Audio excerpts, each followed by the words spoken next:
शरीर में मूल रूप से 7 चक्र होते हैं। इन्हें सृष्टि की समस्त शक्तियों का केंद्र माना जाता है। आइए जानते हैं इन चक्रों के बारे में। मूलाधार चक्र। यह चक्र रीढ़ की हड्डी के सबसे निचले हिस्से के आसपास होता है। इस चक्र को कुल कुंडलिनी का मुख्य स्थान कहा जाता है।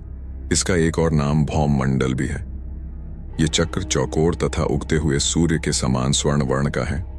भौतिक रूप से सुगंध और आरोग्य इसी चक्र से नियंत्रित होते हैं। आध्यात्मिक रूप से धर्म, अर्थ, काम और मोक्ष का नियंत्रण करता है। स्वादिष्ठान चक्र जनन अंग के ठीक पीछे रीढ़ की हड्डी पर स्थित होता है। इस चक्र का स्वरूप अर्धचंद्राकार है। यह जल तत्व का चक्र है। इस चक्र से निम्न भावनाएं नियंत्रित होती हैं: अवहेलना, सामान्य बुद्धि का अभाव, आग्रह, अविश्वास, सर्वनाश और क्रूरता। यह चक्र 6 पंखुद्धियों का है। इसी चक्र से व्यक्ति के अंदर काम भाव और उन्नत भाव जागृत होता है। मणिपुर चक्र। यह चक्र नाभि के ठीक पीछे रीढ़ की हड्डी पर स्थित होता है। इस चक्र की आकृति त्रिकोण है और रंग रक्त के समान लाल है। यह चक्र ऊर्जा का सबसे बड़ा केंद्र है। यहीं से सारे शरीर में ऊर्जा का संचरण होता है।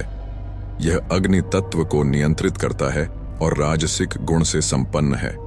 यह चक्र 10 पंखुद्धियों का है। इस चक्र से निम्न वृत्तियां नियंत्रित होती हैं: लज्जा, दुष्ट भाव, ईर्ष्या, सुषुप्ति, विषाद, कषाय, तृष्णा, मोह, घृणा, भय। मन या शरीर पर पड़ने वाला प्रभाव सीधा मणिपुर चक्र पर पड़ता है। इस चक्र का बीज मंत्र है रण अनाहत चक्र। हृदय के बीचों बीच रीढ़ की हड्डी पर स्थित चक्र को अनाहत चक्र कहा जाता है।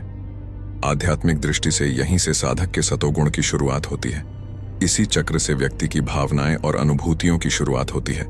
इस चक्र को सौर मंडल भी कहा जाता है। इसका वर्ण हल्का हरा है। इसका आकार षटकोण का है।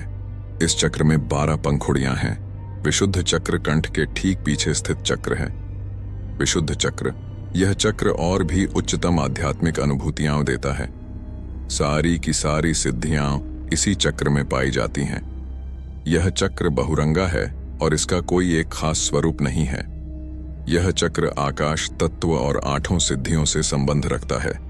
इस चक्र की 16 पंखुड़ियां हैं। कुंडली शक्ति का जागरण होने से जो ध्वनि आती है वह इसी चक्र से आती है। इसका बीज मंत्र है हाँ। इस चक्र से निम्न वृत्तियां नियंत्रित होती हैं: भौतिक ज्ञान, कल्याण, महान कार्य, ईश्वर में समर्पण, विष और अमृत। इस चक्र के गड़बड़ होने से वैज्ञानिक रूप से थायराइड जैसी समस्याएं और वाणी की विकृति पैदा होती है। संगीत के 7 सुर। इसी चक्र आज्ञा चक्र। दोनों भौहों के बीच स्थित चक्र को आज्ञा चक्र कहा जाता है। यह 2 पंखुद्धियों वाला है। एक पंखुड़ी काले रंग की और दूसरी पंखुड़ी सफेद रंग की है। सफेद पंखुड़ी ईश्वर की ओर जाने का प्रतीक है और काली पंखुद्धियों का अर्थ संसारिकता की ओर जाने का है। इस चक्र के 2 अक्षर और 2 बीज मंत्र हैं, है और कश। इस चक्र का कोई ध्यान मंत्र नहीं है क्योंकि यह 5 तत्वों और मन से ऊपर होता है। इस चक्र पर मंत्र का आघात करने से शरीर के सारे चक्र नियंत्रित होते हैं। इसी चक्र पर इड़ा, पिंगला और सुषुम्ना आकार खुल जाती हैं और मन मुक्त अवस्था में पहुंच जाता है। सहस्त्रार चक्र। मस्तिष्क के सबसे ऊपरी हिस्से पर जो चक्र स्थित होता है उसे सहस्त्रार कहा जाता है। यह सहस्त्र पंखुद्धियों वाला है और बिल्कुल उजले सफेद रंग का है। इस चक्र का न तो कोई ध्यान मंत्र है और न ही कोई बीज मंत्र। इस चक्र पर केवल गुरु का ध्यान किया जाता है। कुंडलिनी जब इस चक्र पर पहुंचती है तब जाकर वह साधना की पूर्णता पाती है और मुक्ति की अवस्था में आ जाती है।